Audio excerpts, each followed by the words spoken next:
আমরা বলছেন আমি বেটার বিয়ে দিয়ে দিই, বেটা বিয়ে হয়ে গেল। কেন বিয়ে দিলেন? এই জন্য বিয়ে দিলেন যে আমার বেটা দিনের বেলাতে রোজা করছে আর রাতের বেলাতে তাহাজ্জুদের নামাজ পড়ছে। বহুটা যদি বাড়িতে আসে তো বহুটার কাছে একটু সময় দিবে, কবে হয়তো রোজা করবে, কবে করবে না, কবে রাতের বেলাতে বহুর কাছে আরাম করবে, কবে হয়তো তাহাজ্জুদ পড়বে। এই জন্য বেটার বিয়ে দিয়ে দিলেন। একদিনকার ঘটনা। এবার আমরা রাদিয়াল্লাহু তাআলা আনহু আব্দুল্লাহর বাপ বহুকে যা বলছেন, বহুকে খবর লিখছেন, মারে কেমন আছো রে মা, তুমি কেমন আছো মা, তুমি কেমন আছো? এই জন্য আপনারাকে বলি বহুর খবর নেবেন। যদি কোনো শ্বশুর বহুর খবর নেয় তার কোনো হবে না। খুব আব্দুল্লাহ রাদিয়াল্লাহু তাআলা আনহু আব্বা জানা আমরা চলে গেলেন বহুর কাছে। বহুকে বলছেন, মা রে তুমি কেমন আছো রে মা, তুমি কেমন আছো? বৌমা বলছেন, আব্বাজি খুব ভালো আছি, আল্লাহ রাব্বুল আমিন খুব ভালো রেখেছেন, খুব ভালো আছি, খুব সুখে আছি, আরামে আছি। এইবারে তখন শ্বশুর বলছেন, বৌমা আমার বেটা আব্দুল্লাহর ব্যবহার কেমন? আমার আব্দুল্লাহ তোমার সাথে কি ব্যবহার করে?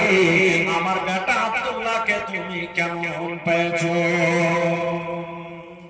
খবর লিখে দেখেন বহু যে বলছে, বহুমা আমার বেটা যে আব্দুল্লাহ আছে কেমন চাল চরিত্র, কেমন ব্যবহার, কেমন কেমন ব্যবহার করে তোমার সাথে আমার বেটা। বহু দেখেন সুবহানাল্লাহ শ্বশুরকে বলছেন, কি বলছেন? আব্বা গো আপনার বেটা খুবই ইমানদার, আপনার বেটা খুবই নেককার, আপনার বেটা খুবই ভালো। বলছেন, আব্বা গো দিনের বেলাতে আপনার বেটা রোজা করে করে করে করে করে দিনটাকে কাটিয়ে দেয়, আর রাতের বেলাতে তাহাজ্জুদের নামাজ পড়ে পড়ে রাত কাটিয়ে দেয়। বলছেন, আব্বা গো আমি যেদিন থেকে আমার স্বামীর বাড়িতে এসেছি আমার হাত খানটা পর্যন্ত আপনার বেটা এখনো ছুঁয়ে দেখেনি, আমার গা খানে এখন পর্যন্ত হাত দেয়নি।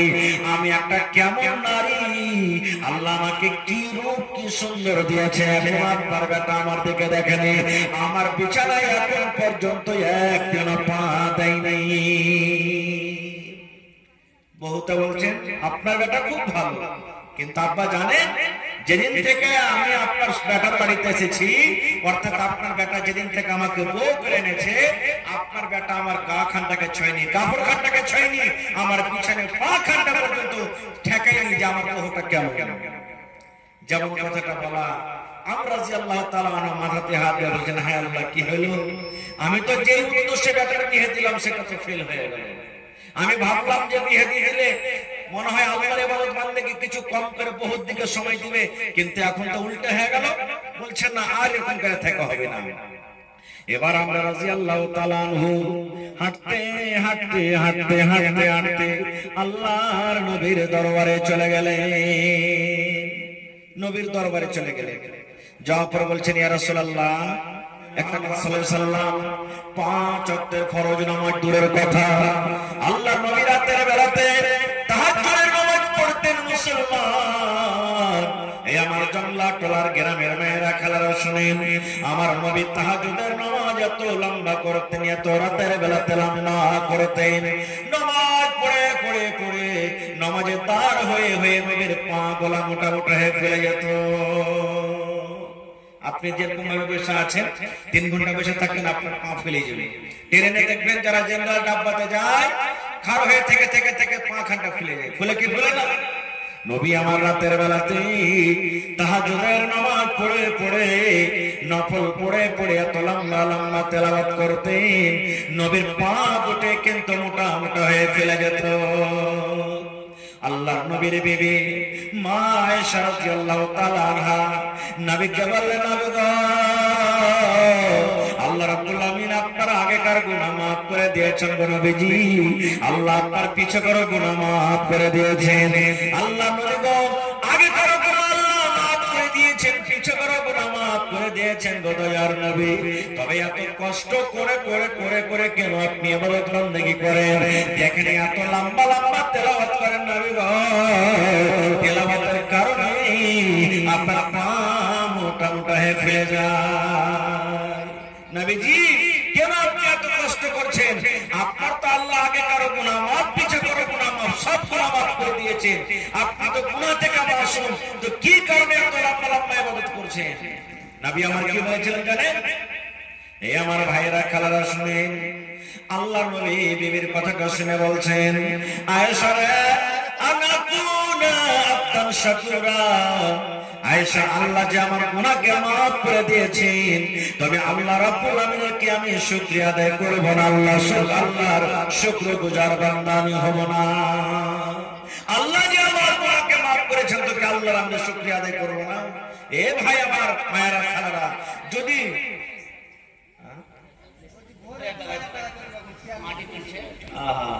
আপনার বাড়ি কোনটায়? ভাইরালে কি নাম আপনার? ইসরাফিল ভাই আমার, দেখেন ভাইরালে বাড়ি। আমার ভাই মাকে কইছে 2000 টাকা দিলেন, ইনশাআল্লাহ সকালে দিয়ে দিবেন। আমি দোয়া করে দিয়েছি, লেখা রাখেন আপনি। এবার আপনাকে বলি ভাইরে, আল্লাহর নবীর গুনাহ আগে কারো না, পিছে কারো গুনাহ না। সেই নবী যদি তাহাজ্জুদ নফল নামাজ পড়াতে, ইবাদত করতে গিয়ে যদি পাকে ফুলিয়ে দেয়, তা আমি আপনি কি করতে পারি বা কি করা দরকার? একজন সাহাবীর ঘটনা শুনেন আপনি। আহা, একজন সাহাবীর ঘটনা শুনেন, সহিহ বুখারী শরীফের হাদিস। আব্দুল্লাহ ইবনে আমর রাদিয়াল্লাহু তাআলা আনহু, আব্দুল্লাহ একজন সাহাবীর নাম। বিবাহ করার আগে ভালো করে শুনবেন, গোটা গোটা রাত ইবাদত বندگی করে করে কাটিয়ে দেয়। দিনের বেলাতে রোজা, দিনের বেলাতে রোজা, রাতের বেলাতে শুতে না, গোটা গোটা রাত তাহাজ্জুদ পড়ে পড়ে কাটিয়ে দেয়। একদিন গেল, দুদিন গেল, 5 দিন গেল, 10 দিন গেল।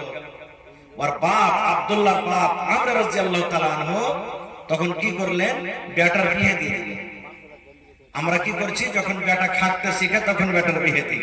বেটা ইবাদত করতে পারছে কি পারে না, এদিকে আমরা দিই না। আমাদের আর সাহাবায়ে কেরামের আমল দেখেন। আব্দুল্লাহ বলছেন, আমার বাপ বিয়ে দিয়ে দিলেন, আমার কাছে নিয়ে এসেছি।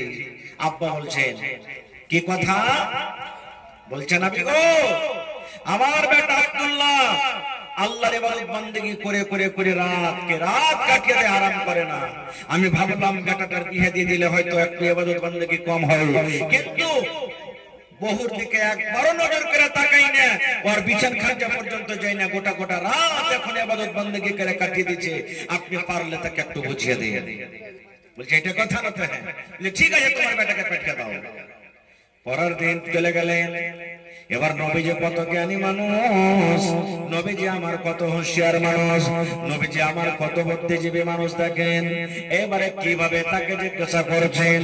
নবী আমার আব্দুল্লাহকে বলছেন, আব্দুল্লাহ তুমি রোজা কিভাবে রাখো বাবারে, তুমি রোজা কিভাবে রাখো? বলছেন, নবী গো আমি প্রত্যেক দিন রোজা রাখি, নফল রোজা রাখি। এইবারে নবী যে বলছেন, তুমি 5 ওয়াক্ত নামাজ পড়ো? জি আমি পড়ি। নবী বললেন, কোরআন কিভাবে পড়ো? বলছেন, নবী গো প্রত্যেক রাতে রাতে আমি তাহাজ্জুদের নামাজ পড়ে পড়ে গোটা কোরআনকে আমি শেষ করে দিই। আমি আলহামদুলিল্লাহ থেকে শুরু করি আর সূরা নাস পর্যন্ত এই 30 পারা কোরআন আমি এক রাতে আমি নামাজে তেলাওয়াত করে করে করে আমি শেষ করে দিই। একটা রাতে গোটা কোরআন শেষ। বুঝে দেখেন তো কেমন ইবাদত বندگی ছিল তাদের। কথাটা যখন শোনা পর এবার নবী তখন বলছেন যে তুমি বিয়ে শাদী করেছো? বলছে, জি হুজুর, আমার তো বহু বাড়িতে আছে। এবার নবী বললেন, বিয়ে যখন তুমি করেছো রে বান্দা, তোমার স্ত্রী যখন বাড়িতে আছে, তুমি দিনের বেলাতে রোজা রাখো আর রাতের বেলাতে তাহাজ্জুদ পড়ে পড়ে রাতটাকে কাটিয়ে দাও, তাহলে তুমি তোমার বিবির কাছে তুমি কখন যাও? আবার সাহাবী শুনুন, আল্লাহ রাব্বুল আলামিন তোমাকে চোখ দিয়েছে বান্দারে, এই চোখের তোমাকে হক আদায় করতে হবে। আল্লাহ তোমাকে যে একটা বাড়ি দিয়েছে, এই বাড়ি তোমার হক আদায় করতে হবে। আল্লাহ তোমাকে বিবি দিয়েছেন, বিবির তোমার হক আদায় করতে হবে। তোমার বাড়িতে মেহমান আসতে গেলে মেহমানের হক আদায় করতে হবে। আর সমস্ত হক করার হককে মেরে যদি তুমি এক আল্লাহর ইবাদত বندگی করো, এরকম ইবাদতে আল্লাহ রাব্বুল আলামিন খুশি হবেন না। তুমি শহরে হক মেরে খালি আল্লাহর ইবাদত বান্দেগি করবে, এরকম ইবাদত আল্লাহ খুশি হবে না। তখন সেই সাহাবী আব্দুল্লাহ বলছেন, হুজুর তাহলে কি করব আমি? বলছে এক কাম করো, এক মাসে তুমি এক ফিরা কোরআন মাজিদ শেষ করো, মানে এক পারা করে প্রত্যেক রাতে তুমি তাহাজ্জুদের নামাজ তেলাওয়াত করো। বলছেন হুজুর প্রত্যেক রাতে রাতে এক ফিরা করে কোরআন শেষ করছেন, এক মাসে মাত্র এক ফিরা কোরআন শেষ করব, এর থেকে আমি আরো বেশি পারবো। নবীজি বললেন তাহলে 15 দিনে তুমি এক ফিরা শেষ করে দাও। বলছে নবী গো আর আমি বেশি বেশি করে পারবো নবী গো। এবার নবীজি বললেন সাহাবী রে 7 দিন থেকে বেশি তোমাকে পারমিশন দেওয়া যাবে না, 7 রাতের মধ্যে তুমি কোরআন শেষ করবে, ইয়ার থেকে তোমাকে বেশি পারমিশন দেওয়া যাবে না। এবার রোজা, নবীজি বললেন তুমি মাসে 3টা করে রোজা রাখো, প্রত্যেক দিন তোমাকে রোজা রাখতে হবে না, মাসে 3টা করে তুমি রোজা রাখো। এবার সাহাবী বলছেন নবীজি আরো আমি বেশি বেশি করে রোজা রাখতে পারবো। এবার নবীজি আমার বললেন সাহাবীরা তাহলে তুমি মাসে 15 দিন রোজা করো, আর 15 দিন তুমি রোজা রাখিও না। মানে দাউদ নবীর জামানাতে যেমন রোজা ছিল, দাউদ নবী একদিন রোজা রাখতেন একদিন ছেড়ে দিতেন, একদিন রোজা রাখতেন একদিন ছেড়ে দিতেন, এরকম ভাবে তুমি রোজা রাখো, একদিন তুমি রোজা রাখো একদিন রোজা ছেড়ে দাও। আজকে শুক্রবার তুমি রোজা রাখো, শনিবার ছেড়ে দাও, এবার রবিবার রোজা রাখো, সোমবার ছেড়ে দাও, মঙ্গলবার রোজা রাখো, বুধবার ছেড়ে দাও, এরকম ভাবে একদিন রোজা রাখো একদিন তুমি ছেড়ে দাও। এরকম করতে গেলে আল্লাহ রাব্বুল আমিন তোমার ইবাদতকে আল্লাহ কবুল করবে। তাহলে সাহাবায়ে কেরামের আমল কি ছিলেন ভাই? সাহাবায়ে কেরামের ইবাদত কি ছিলেন? এত বেশি বেশি তারা ইবাদত বندگی করতেন সুবহানাল্লাহ, যে তারাকে কম করতে বলা হতো আর আমরা কিন্তু করতে পারি না। সুবহানাল্লাহ। একদিন নবীজি মায়েশা রাদিয়াল্লাহু তাআলা আনহা বলেন, সহিহ বুখারী শরীফ হাদিস, বলছেন একদিন নবীজির বাড়ি আমার কাছে, নবীজির বাড়ি বিবির মানা ছিল। এটা হলো একটা বিবির বাড়ি, একদিন ওর কাছে থাকলেন। এটা হলো একটা বিবির বাড়ি, এক রাত ওর কাছে থাকলেন। এটা একটা বিবির বাড়ি, ওর কাছে একদিন থাকলেন। এই করে করে বাড়ি বানা ছিল। আল্লাহ নবীর বিবি মায়েশা রাদিয়াল্লাহু তাআলা আনহা বলছেন যে একদিনকার ঘটনা, নবী আমার কাছে আছেন। ঠিক আছে আছেন। নবীজির বিছানা কি? আজকে যে পালং, আজকে যে সোফা, আজকে যে আপনার তোষক, আজকে গাদলা, নানা রকমের বিছানা। সুবহানাল্লাহ। আমার নবীর বিছানা দেখেন। মায়েশা বলছেন কি, নবী আমার কাছে এলেন আর চাপ্পাল জুতা যে পায়ে ছিল জুতো দুটোকে খুলে দিলেন। খুলে দেওয়ার পর নবীজি একটা বড় ধরনের চাদর গায়ে দিয়েছিলেন, যেমন আমরা শাল গাঢ় কাপড় গায়ে দিই না চাদর, এরকম ধরনের চাদর গায়ে দিয়েছিলেন। বিছানা নাই। আহা, মায়েশা বলেন যে চাদর খান নবী গায়ে দিয়েছেন, ওরে মুসলমান তোরা হরশ নাইমান, নমাজ পড়ো রোজা রাখো, নমাজ পড়ো রোজা রাখো, আর পড়ো কোরআন, ওরে মুসলমান তোরা হরশ নাইমান। যদি করো নমাজ রোজা থাকবে না তোর পাপেরই বোঝা,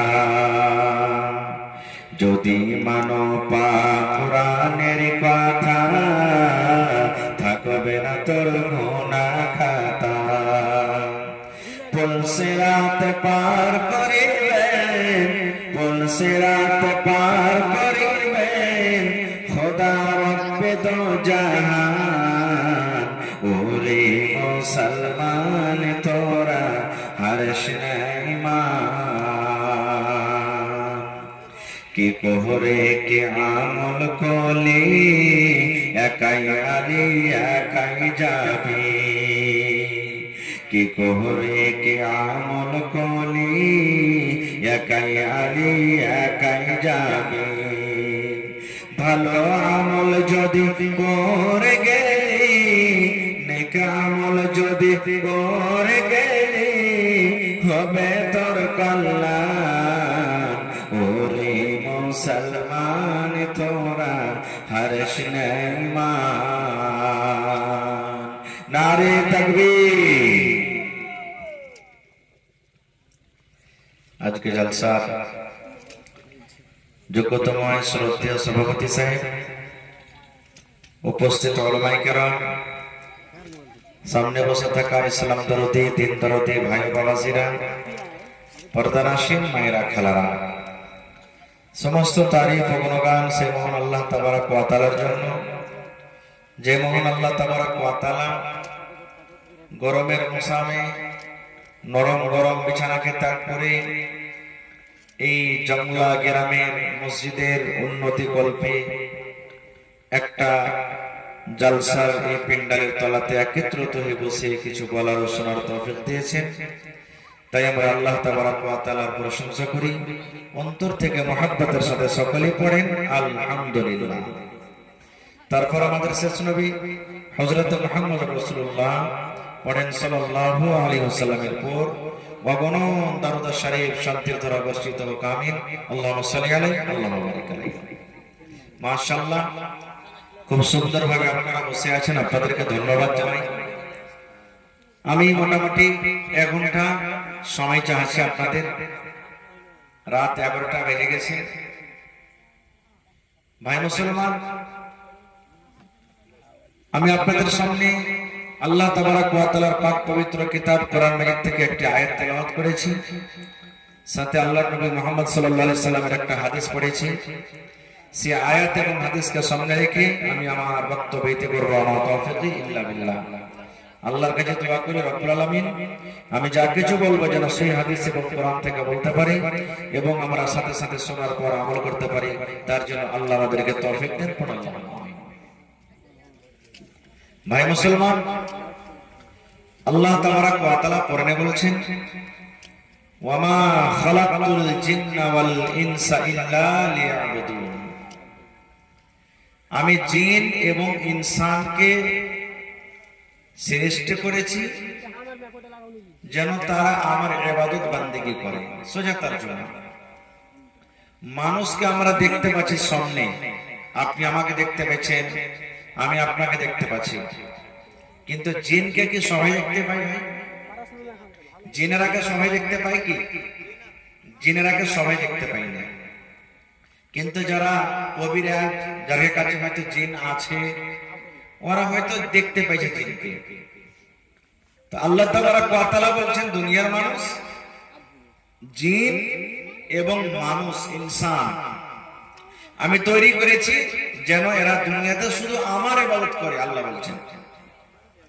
তাহলে বোঝা গেল যে গরু, ছাগল, সাপ, বিচ্ছু, বান্দর, এন্দুর, ঝুনগুর, কুকুর, বিড়াল, যত দুনিয়াতে আল্লাহর মাখলুক আছে, এদের কিয়ামতের দিন হিসাব হবে না। এরা ইবাদত বান্দেগি আর করে ফরজ নেই, কিন্তু মানুষ এবং জিনের উপর আল্লাহ তাবারক ওয়া তাআলা ইবাদতটাকে দিয়েছেন। মানুষ এবং জিনকে আল্লাহর ইবাদত করতেই হবে। আমরা যাকে নবী মানি, জিনেরাও ওকে নবী মানে। আমরা যে কোরআনকে মানি, জিনেরাও এই কোরআনকে মানে। আমরা যে আল্লাহকে মানি, জিনেরাও ওই আল্লাহকে মানে। আমরা যে রাসূলকে মানি, জিনেরাও ওই রাসূলকে মানে। মানুষের মধ্যে যেমন ভালো মন্দ আছে, যে কেউ নামাজি, ফরজি, মুত্তাকি ভালো, আর কেউ মন্দ খারাপ, জিনের মধ্যে ভালো আছে, মন্দ আছে। এ নেককার জিন আছে, ইমানদার জিন আছে, আর জিনের মধ্যে খারাপ আছে। কিন্তু ভাই মুসলমান, আমরা কিছু মুসলমান এমন আছি যে সিজন নিয়ে ইবাদত করছি। আমরা সিজনে সিজনে ইবাদত করছি। যেমন একটা মাপের সিজন হয়, যেমন একটা চিনিয়া বাদামের সিজন হয়, আলুর সিজন হয়, বাগানের সিজন হয়, ভেন্ডির সিজন হয়। সিজনে সিজনে যেমন ফসল হয়, ওই মতো সিজনে সিজনে আমরা ইবাদত বান্দেগি করছি। বলবেন মাওলানা এটা কেমন কথা? জি, আপনারা বলেন তো, মনে কেউ দুঃখ নেবেন না, আমি আপনাদের বোঝার জন্য বলছি। এখন যতটি লোক আমার ভাইয়েরা যারা নামাজ পড়ছেন, আলহামদুলিল্লাহ, ভালো কথা। কিন্তু যখন রমজান মাস চলে আসবে, এর থেকে বাড়বে না কমবে? আপনারা বলেন তো, একটু কথা বলেন, বাড়বে না কমবে? বাড়বে বেশি, মানে এত বাড়বে যে মসজিদ ছোট পড়ে গেল মনে হয় 1 মাসের জন্য। এবার যেমনই ঈদের নামাজ পড়া হয়ে গেল, শাক যেমন পুটলিতে মায়েরা খেলারা বাঁধে, আর কিছু ভাই ভাবে নামাজ আর রোজার তারাবি কটাকে সবটিতে পুটলি বাঁধবে, মসজিদের গেটে তোকে ঝুলিয়ে থেকে থাক, ফের 1 বছর পর যেতে আল্লাহ বাচ্চা রেখে দেয় সেটাকে খুলবে। এরকম হয় কি হয় না ভাই? একটা হলো সিজন। আর সিজন কখন হয়? ঈদ বকরিদের সময় দেখবেন 1 বিঘা জমির একবার মাঠ গোটা ঈদগাহ ভরে গেল, ওইটাই গ্রাম ওইটাই এলাকা, জুমা মসজিদ ঘন্টা ভরে না। আর ঈদ বকরিদের দিন দেখেন যে গোটা একবারে মসজিদ ভরে গেল, ঈদগাহ ভরে গেল। হয়েছে কি হয়নি? তারপরে জানাজা দেখবেন, জানাজা দেখবেন জোহর আসর মাগরিব এশারে 20 পাড়িয়ে 5টা 10টা নামাজি। আর যদি জোহর পর যদি জানাজা হয় দেখবেন মোটামুটি 400-500 মানুষ এগুলো জানাজাতে। তা আল্লাহ তাবারক ওয়া তাআলা কি খালি খাস খাস করে এই সমস্ত ইবাদত গুলো করার জন্য আমাদেরকে দিয়েছেন? না, আল্লাহ তাবারক ওয়া তাআলা ইবাদতের জন্য আমাদেরকে তৈরি করেছেন। ইবাদত বলতে কি? ওই নেক কাজ যে কাজে আল্লাহ তাবারক ওয়া তাআলা খুশি হয়ে যাবেন। যেমন আপনাকে 2-4টা উদাহরণ দিচ্ছি। আল্লাহ রাসূল সাল্লাল্লাহু আলাইহি ওয়াসাল্লাম বলেছেন, আপনি রাস্তা দিয়ে হাঁটছেন, হাঁটতে হাঁটতে দেখছেন একটা খোঁজ পড়া আছে, কাঁটা পড়া আছে। আপনি চোখে দেখলেন যেটা হলো কাঁচ, এটা হলো খোঁজ, আপনি চোখে চোখে দেখলেন। এবার আপনি যদি নেকি মনে করে কাঁচখানটাকে রাস্তা থেকে উঠিয়ে ফেলে দেন, ওই পাটখড়ি খানটাকে ওই কাঁটিটাকে রাস্তা থেকে উঠিয়ে ফেলে দেন, এই নিয়তে ফেললেন যে আমি চোখে দেখলাম তো বেঁচে গেলাম, আমার কোন ভাই কিংবা বোন যদি চোখে দেখতে না পায় তোমার পায়ে গাড়বে, কষ্ট পাবে, নেকি মনে করে যদি রাস্তা থেকে উঠিয়ে কাঁচখানটাকে ফেলে দেন, রাসূল বলছেন এটা হলো ইবাদত, এটা হলো সাদকা, এটা সাদকা। একটা হাদিস আছে, নবী বলেছেন প্রত্যেক মানুষ, আপনি আমি নর নারী সবারই মাথার চাঁদি থেকে নিয়ে পার তলা পর্যন্ত 360টা জোড় আছে। সেখানে ভালো করে কত জোড় আছে? 360টা জোড় আছে। আর আল্লাহ রাসূল বলেছেন প্রত্যেক জোড়ে জোড়ে আপনাকে সাদকা করতে হবে, আমাকে সাদকা করতে হবে, আর প্রত্যেক দিন সাদকা করতে হবে। এবার আপনাকে একটা উদাহরণ দিচ্ছি। আপনি মাঠে কাম কাজ করতে চলে গেলেন, সারা দিন কাম কাজ করে ধরেন 500 টাকা পেলেন। এবার শরীরে কতটি আপনার জোড় আছে? 360টা। 1 টাকা করে যদি একটা জোড়ের বদলাতে দান করেন, সাদকা করেন, তো 360 টাকা লাগলো। সারাদিন কাম কাজের কতটি টাকা ইনকাম করলেন? 500 টাকা। 500 টাকা দিয়ে 360 টাকা আপনি দিয়ে দিলেন, সাদকা করলেন, দান করলেন, বাঁচলো কতটি ভাই? 140 টাকা বাঁচলো। 140 টাকাতে আপনার কাপড় আছে, কলম আছে, কপি আছে, বাচ্চার টিউশন আছে, এলাচ আছে, দানা আছে, তেল আছে, সব রকম আছে। এবার কি হবে? তো শুধু দান করাটা আপনার সাদকা নয়। নবী বলেছেন, কি বলেছেন? রে আমার উম্মত, আলহামদুলিল্লাহ যদি তুমি একবার পড়ো রে বান্দা, একবার তুমি যদি পড়ে দাও, একটা জোড়ের বদলাতে তোমার সাদকা হয়ে গেল। সুবহানাল্লাহ যদি তুমি পড়ে দাও, একটা জোড়ের বদলাতে তোমার দান হয়ে গেল, সাদকা হয়ে গেল। একবার যদি তুমি আল্লাহু আকবার পড়ে দাও, একবার তোমার সাদকা হয়ে গেল।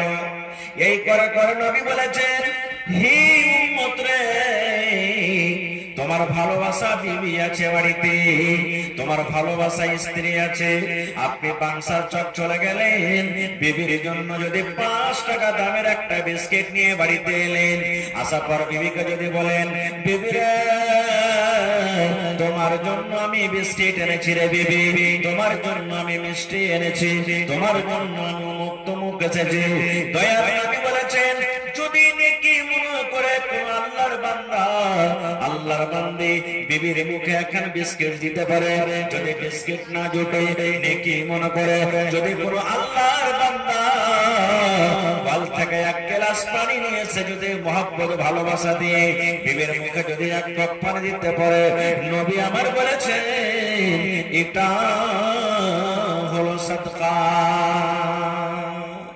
বাড়িতে আপনার গরু আছে, বাড়িতে ছাগল আছে, মাঠে কাম কাজ করার জন্য আপনি চলে গেলেন, 1 পোড়া ঘাস কেটে নিলেন, বাড়িতে চলে এলেন, সুন্দর করে ঘাস কোটাকে আপনি সানি করলেন, ছোট্ট ছোট্ট করে কাটলেন, নেকি মনে করে যদি ওই গরুর জন্য, গায়ের জন্য, ওই মহিষের জন্য যদি আপনি নাম দিয়ে দিলেন, ওই গরুটার যদি আপনি পেট ভরিয়ে দিলেন, এটা হলো একটা সাদকা, এটা হলো একটা কি সাদকা, এটা একটা নেকি। এই করে পরে নবী বলেছেন, বিবির সাথে মিলন করা, বিবির সাথে সহবাস করা, বিবির সাথে হাত বিস্তারি করাও হলো নেকি, বিবির সাথে সহবাস করাও হলো নেকি, বিবির সাথে মিলন করাও হলো সাদকা। নিজের স্ত্রী বাড়িতে আছে না, ওর জন্য আপনি প্যার মহব্বত করলেন, মিলন করলেন, এটা হলো সাদকা, হাদিসের কথা। একজন সাহাবী বলছেন, হুজুর কেমন কথা বলছেন, বিবির সাথে মিলন করা তাও সাদকা? আল্লাহ রাসূল বললেন, হ্যাঁ রে খেপা, হ্যাঁ, বিবির সাথে মিলন করা সাদকা। বলছেন কেমন করে নবী গো? এইবার নবী বললেন, হে আমার সাহাবী, যদি তোমাকে আল্লাহ রাব্বুল আলামিন একটা জনম দিয়েছে, শরীরে তোমার শক্তি দিয়েছে, যদি তুমি এই কাজটা, তুমি যদি তোমার খায়েশটা ও আপার বেড়ে ছেলের সাথে তুমি যদি পূর্ণ করো, তোমার গুনাহ হবে কি হবে না? তোমার পাপ হবে কি হবে না? বলছেন নবী গো, পাপ হয়ে যাবে, গুনাহ হয়ে যাবে। এবার নবী আমার বললেন, সাহাবী রে, যখন তুমি একটা অপার বেটি ছেলের হাত ধরলে তোমার গুনাহ হয়ে যাবে, একটা অপার বেটি ছেলেকে যদি তুমি চুমা দাও গুনাহ হয়ে যাবে, একটা অপার বেটি ছেলের সাথে তুমি সহবাস করো তাহলে তোমার জানা হয়ে যাবে। তাহলে ওই কাজটা যখন তোমার হালাল বাড়ি হালাল স্ত্রীর সাথে তুমি পূর্ণ করো, তাহলে কেন কি হবে না? হালাল স্ত্রীর সাথে যদি তুমি সেই কাজটা পূর্ণ করো, এটা তোমার জন্য হয়ে গেল সাদকা। তাহলে বুঝে গেলে ইবাদত কাকে বলে? এবার ইবাদত কার জন্য করতে হবে আমাদেরকে? কার জন্য ইবাদত করতে হবে? কোন লোক দেখানো ইবাদত চলবে? চলবে না। লোক দেখানো ইবাদত যদি করেন তো রিয়াকারী হয়ে যাবে। যেমন কুরবানি, কুরবানি কার জন্য করতে হবে ভাই? কথা বলেন, কার জন্য? আল্লাহর জন্য করতে হবে। দান কার জন্য করতে হবে? আল্লাহর জন্য করতে হবে। নামাজ কার জন্য করতে হবে? আল্লাহর জন্য করতে হবে। হজ কার জন্য করতে হবে? আল্লাহর জন্য। কিন্তু দুনিয়াতে কিছু মানুষ এমন আছে, ও যদি 3 লাখ 4 লাখ টাকাতে হজ করে আসার, ওকে যদি খালি হাজে না করেন তো রাগ খারাপ হয়ে যাবে, মন খারাপ হয়ে যাবে। কিছু মানুষ এমন আছে, ও যদি ভালো কাম করে, ও যদি তারিফ না করেন তো মন খারাপ হয়ে যাবে। জি না, ইবাদত বন্দেগী সব সময় আল্লাহর জন্য হওয়া চাই। এর প্রমাণ আল্লাহ রাব্বুল আলামিন কোরআন মাজিদে বলেন, সূরাতুল ফাতিহা, আলহামদুলিল্লাহি রাব্বিল আলামিন আর রহমানির রহিম মালিকি ইয়াউমিদ্দিন। তারপরে কি আয়াত আছে বলেন? কি আয়াত আছে? ইয়াকা না'বুদু ওয়া ইয়াকা নাস্তাঈন। আচ্ছা না? নেই? সবাই ছোট বড় মুখস্থ আছে। ইয়াকা না'বুদু এর মানে হলো আল্লাহ, আমরা যত মানুষ আছি সবাই নামাজে পড়ি, যারা নামাজি মানুষ নামাজে পড়ি। এই আয়াতটার তরজমা মানে কি? আল্লাহকে বলছেন ইয়াকা না'বুদু, হে আল্লাহ আমি তোমার ইবাদত করি, তোমার ইবাদতকে করি, ওয়া ইয়াকা নাস্তাঈন, এবং আল্লাহ একমাত্র তোমার কাছ থেকে সাহায্য আমরা চাই। আল্লাহ জি তোমারই ইবাদত বন্দেগী করি এবং তোমার কাছ থেকে আমরা সাহায্য চাই। সুবহানাল্লাহ। একদিন ইব্রাহিম নবীর বাড়িতে একটা মাজুসি বলে যারা আগুনের পূজা করে, আগুনকে আল্লাহ মনে করে, একটা কুটুম চলে এসেছে, মাজুসি আগুনকে পূজনে বলা। ইব্রাহিম নবী তাকে খেতে দিয়েছে। খাজা দেওয়ার পর ইব্রাহিম নবী বলছেন যে তুমি বিসমিল্লাহ বলে খাও। তো মাজুসি বলছে আমি বিসমিল্লাহ বলবো না। বিসমিল্লাহ মানে আমি আল্লাহর নাম নিয়ে খাচ্ছি। বলছে বিসমিল্লাহ বলবো না। বলছে কেন বলবে না? বলছে এমনি আমি তোমার বিসমিল্লাহ টিসমিল্লাহ আমি মানি না। তো ইব্রাহিম নবী বলছেন তাইলে তুমি কিসের নাম নিয়ে খাইবে? বলছে আমি আমার আল্লাহ, আমার ভগবান যে আগুন, আগুনকে আমি আল্লাহ মনে করি, আমি আগুনের নাম নিয়ে খাবো। ইব্রাহিম নবী সামনে থেকে থালা খান টেনে নিলেন। টেনে নেওয়ার পর এবার সেই মাজুসিকে বলছেন, রে আল্লাহর বান্দা, তুমি যদি আল্লাহর ইবাদত বন্দেগী না করো, তুমি যদি আল্লাহর নাম নিয়ে যদি খানা না খাও, তাহলে তুমি যাকে ভগবান মনে করেছো, যাকে তুমি পূজা করো, যে আল্লাহর তুমি ইবাদত করো, ওই আল্লাহর কাছ থেকে তুমি খানা চাও।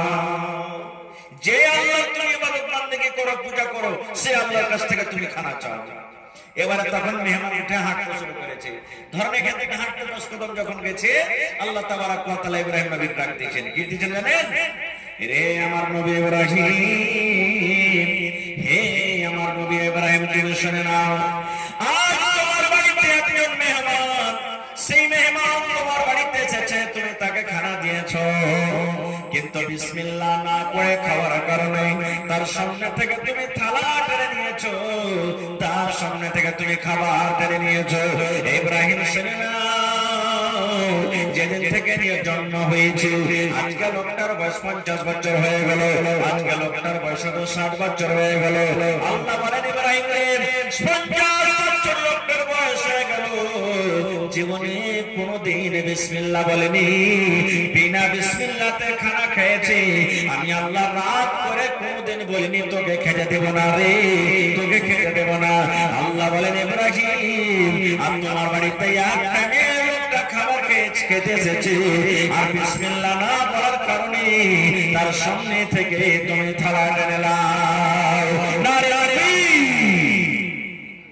তাহলে ভাই ইবাদত বান্দেগী হলো ওইটাই যাতে আল্লাহ তাবারাক ওয়া তাআলা রাজি হয়ে যাবেন, খুশি হয়ে যাবেন।